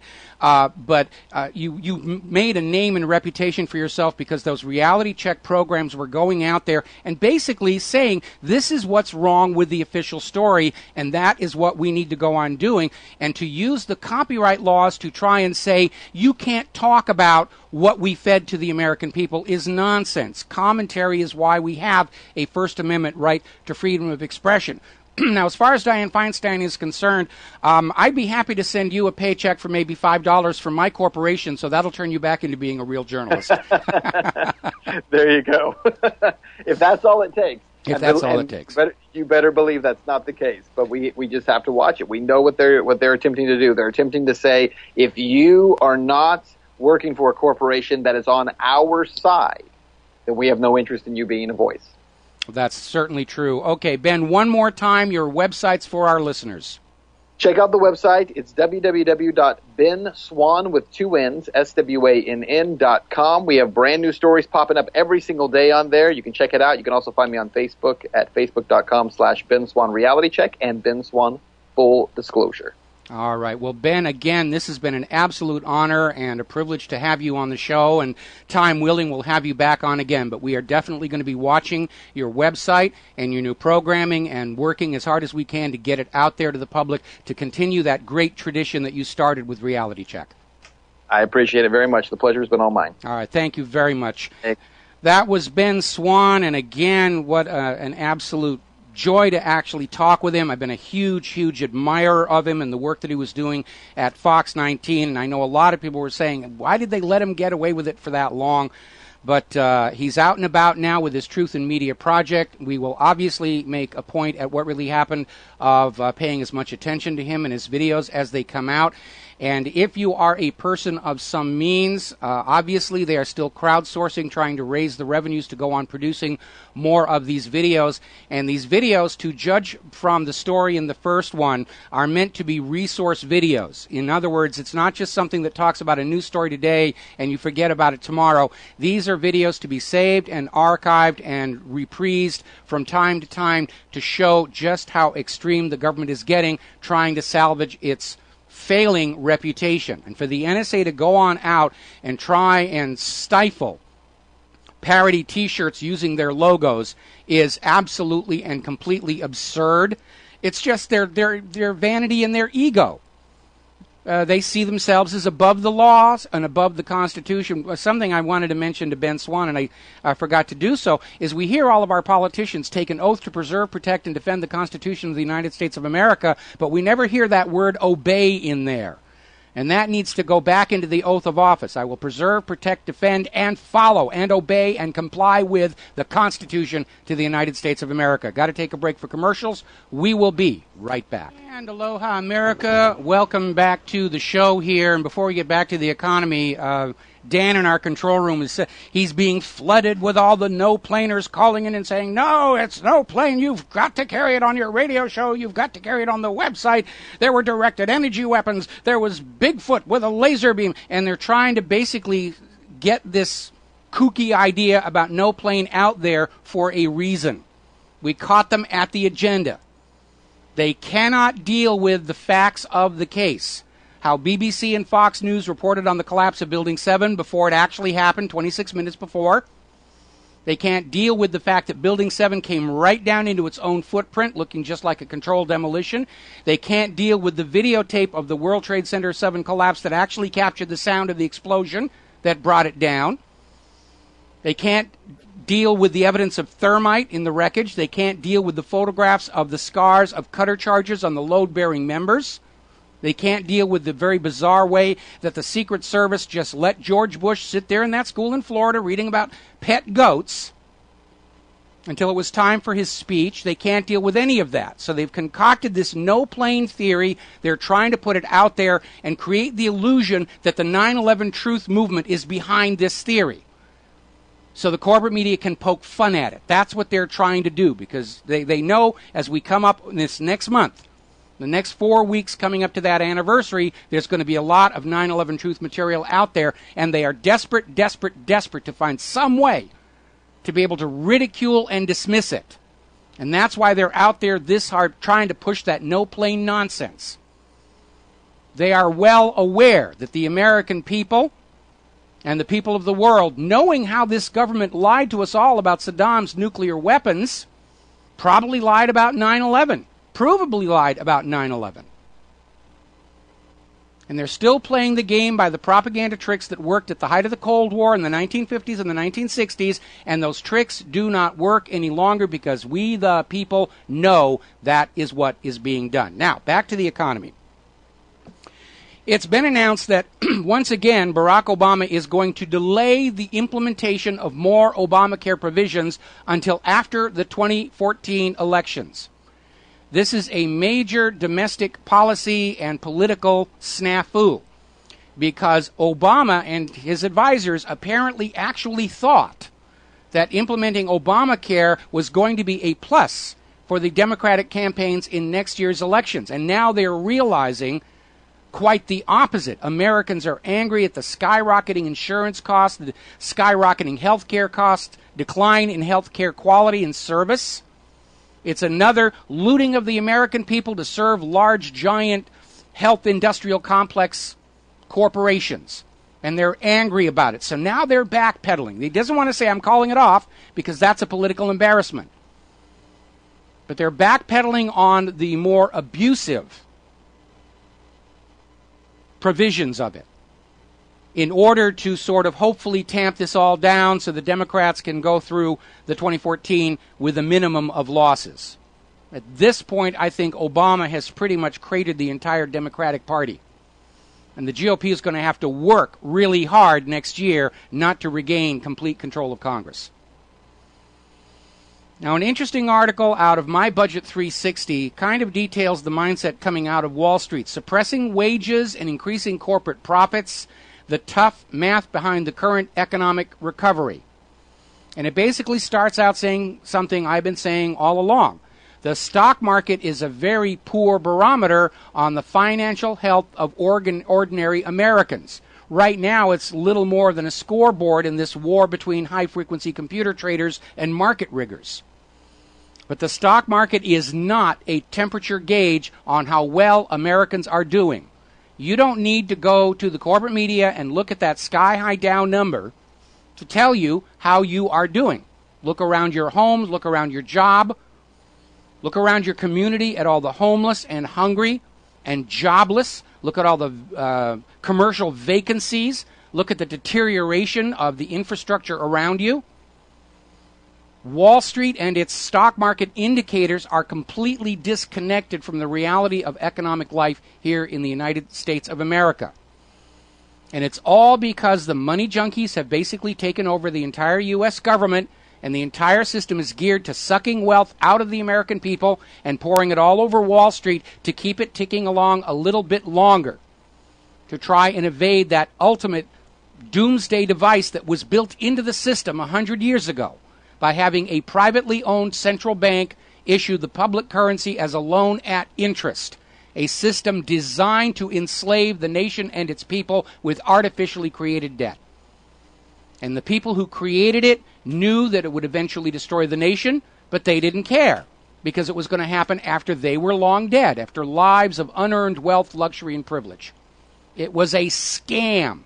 And Woodrow Wilson, the president who signed that Federal Reserve Act, knew it was a scam and wrote so in his diary. He said, quote, "I have unwittingly destroyed my own nation," end quote. Contrary to that caller we had earlier, nobody is trying to destroy the American system. It's destroying itself. The problem is they can't stop it. They're just looking for somebody else they can blame it on. Oh, it's the Iranian hackers. It's the workers aren't working hard enough. It's those pensioners living longer than we expected. They're just trying to find somebody to scapegoat for this disaster, which Wall Street and Washington, D.C., hand in glove, brought about by forgetting a simple truth. For an economic system to function, it must function as a system with a free flow of currency at all levels of the economy into all necessary sectors of the economy. When you tie a tourniquet around the economic body so that all the blood is rushing to the brain and they're having a good time, the body's going to die. And after the body dies, the brain will die with it, scratching their head saying, hey, what the heck is going on? We had all the blood. We should be fine. Now, we understand money junkies throughout history have always been money junkies and they're never going to change. The founding fathers of this nation set this country up with an eye to having the government stand as an arbitrator between the greed of the money junkies and what was best for the nation and its people as a whole. And when the federal government abandoned that role and sold out to the money junkies, is when we stopped being a capitalist nation and descended into fascism.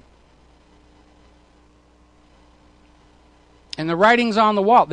Even if the American government went out to you, the American people, and they stripped you all naked, sold your clothes, took your home, took your food, took your gold, took everything, and left you standing in the streets of America, naked, hungry, and completely homeless, they still would not have enough money to pay off this debt. Because we are enslaved to a banking system that by design always creates more debt than money with which to pay that debt. It is a pyramid scheme, and all pyramids collapse. And we're there. And everybody's scrambling to grab as much money as they can as they head for the door. The ship of state is on fire. And the captain's grabbing the ship's silverware and heading for the lifeboats. Another article over at 12160.info, empty your pension accounts, because the Detroit bankruptcy has provoked calls for a nationwide assault on pensions. They're coming for your pension money. The state level, pensions are defunded. The federal government is already looking at legislation to force Americans to liquidate their private retirement accounts, their IRAs and their 401ks, and give the money to the government in exchange for another pretty printed piece of paper, a special retirement treasury bond. And the Treasury has already printed more Treasury bonds than they could ever hope to redeem. There are not enough living Americans, including all the illegals being amnestied, to ever redeem all those Treasury bonds. There is a Treasury bond bubble, and it is massive. And they want you to turn over your real tangible wealth to the government in exchange for another bubbled up Treasury bond. They're not thinking about your welfare. They're not thinking about your retirement. Their entire attitude is, we've got to take more away from the American people to keep this system going a little bit longer. While they basically loot the nation and then skedaddle for the Cayman Islands. The system has gone past the point of no return. The official U.S. government debt is $16 trillion, and we know they're fudging that one because it stopped climbing about 2 months ago. Last week we had a report where, taking the off-balance sheet obligations, the federal government debt is $74 trillion. We found a story from NPR from 2 years ago that it's over $200 trillion. They can't pay it all off. They're going bust. All we can decide is not to go along for the ride with them. We'll be right back. And aloha, America. Welcome back to the show. Last segment of the day. And obviously, Ben Swan is out there getting ready to just do something very, very important, and he deserves our attention and support. Getting back to the economy here, we've talked about this before, the idea that student loans, which were originally started as a means to help encourage Americans to a college education with which they could earn better livings, has turned into another money-making scam. And right now it is estimated that the current aggregate student loan debt in this country is $1.2 trillion. We have generations of students graduating college with useful degrees into an economy where the jobs those degrees are suited for have long since been driven to foreign shores by U.S. tax policy. Starting in the George W. Bush administration, and according to the Hackett Group, accelerating under Obama, U.S. corporate tax codes were written to make it profitable for American corporations to send these jobs to other countries. And so these college students are the victim of a swindle. They were recruited out of high school by college recruiters who promised, if you give us your money and we'll loan it to you at interest and come and go through the 4-year program, when you graduate, you will have a job that makes zigableams of dollars.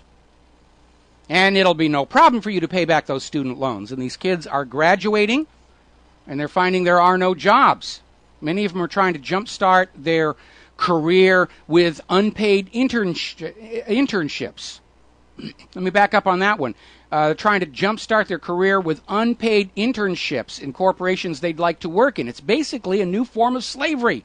You will come into our office, you will do as you're told.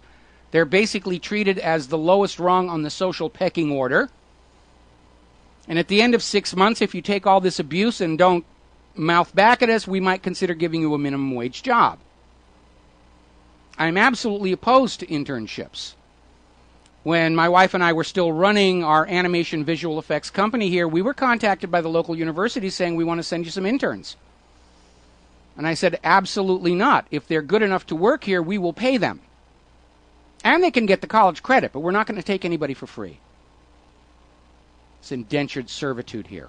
And so now we have all these college graduates who are working these hideously low-paid jobs, still living with their families because they're trying to make the payments on those student loans. And by the way, the interest on those is about to go up. It's all about transforming the American people from being innovators, entrepreneurs, pioneers, into a nation of permanent debt slaves. That is always the goal of private central banks, to reduce the population of a nation into a permanent state of debt servitude. They're bringing back feudalism and serfdom. The American dream was that we, the people, would own the land. The dream of the bankers is that the land will own the people. That's what they're trying to do, and they're close to succeeding. Number of American people on food stamps is up 70% since 2008. That's not something we should be proud of. Meanwhile, Bill O'Reilly over on Fox went after food stamp recipients as parasites, saying they're being encouraged to take as much as they want. We're going to blame the victims here. These people are on food stamps because the economy got destroyed by Wall Street, but it's all their fault. It's all their fault. Now, yes, there is fraud in the food stamp program, but it's about 1%, which is not really bad. Probably lower than the degree of fraud we see in the corporate media and the government itself.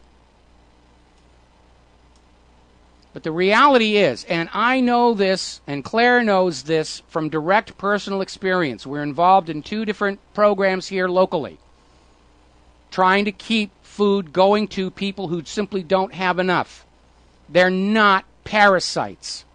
They're people just like you and I, who played by the rules, did what they were told, got an education, only to be abandoned by the economic system that saw greater profitability in foreign shores. They don't want to be there, accepting food handouts. They are very ashamed to be there, and they shouldn't be, because they didn't do anything wrong. They didn't do anything to deserve having to be standing in line to get a free loaf of bread. It was done to them. Bill O'Reilly wants to go on out and add insult to injury by saying, you're just a bunch of parasites. I don't think Mr. O'Reilly's ever missed a meal. I think Bill O'Reilly, he needs his Buddha on the road moment. He needs to go out there and actually try and live like an ordinary American on a minimum wage job. Very bizarre piece of information coming out of California. California added more than 500,000 renters, while the home ownership rate declined. And yet they're still claiming the housing market is improving. Well, part of that is people with a great deal of wealth, the money junkies, buying up private homes and turning them into rental properties. That doesn't really fix the problem. And it's certainly not the American dream, where all the houses in the country are basically owned by large corporations that rent them out. That's not home ownership. That's not the American dream. That's not Americans being able to build equity in those houses on which to retire. Again, it's a return to feudalism, where everybody is a renter unless you're in the nobility.